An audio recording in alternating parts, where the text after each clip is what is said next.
Good afternoon dear students, write the numbers in Roman. अब हमें क्या लिखना है, इनको रोमन में लिखना है। अब हमने क्लास 5th में पढ़ा है 10 का वैल्यू x होता है, 50 का l होता है, 100 का c होता है, 500 का d होता है और 1000 का m होता है। ये आपको याद है, ये आप हमने क्लास में पढ़ा है। अब पहला क्वेश्चन क्या हमारे पास 572। अब पहले क्या करना है, पहले हमें इस नंबर को सेपरेट करना है। पहले इस नंबर को क्या करेंगे, सेपरेट करेंगे। हम ऐसे भी लिख सकते हैं 500, क्योंकि देखो 500 का वैल्यू हमें पता है इसलिए हमने 500 लिखा।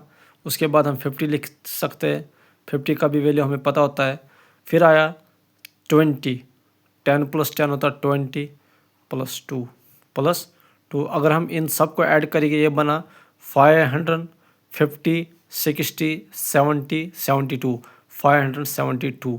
अब देखो 500 का कोड क्या है, डी है हमारे पास, डी लिखा। 50 का अगर आप देखोगे एल है हमारे पास, 10 का क्या है एक्स है हमारे पास, 10 का और एक एक्स है और 2 का होता है आई। ये हमारा इसका निकला आंसर।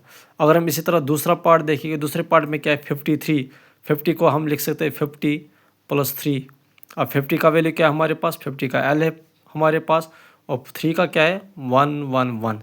इसका दूसरा पार्ट जो है इसका आंसर ये निकला। अब हमारे पास है 129, तो हमें पता है 100 का वैल्यू हमारे पास है इसलिए हमने 100 को इसको सेपरेट कर दिया। 100 के बाद है 10 + 10, क्योंकि 10 का वैल्यू हमें पता होता है ना, 10 + 10 होता है 20 और 9 का भी वैल्यू हमारे पास है। 100 का क्या लिखेंगे हम, 100 का हमारे पास सी, 10 का एक्स है और दूसरे 10 का भी एक्स है और 9 का होता है आई एक्स। ये हमें इसका आंसर निकला।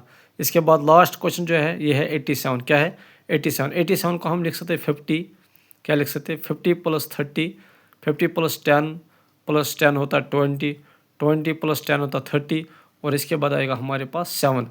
जब हम इन सबको देखिए 50 के बदले क्या लिखिए एल लिखिए और एक्स, 10 के बदले एक्स, 10 के बदले एक्स और तीसरा 10 भी एक्स है और 7 जो है V11।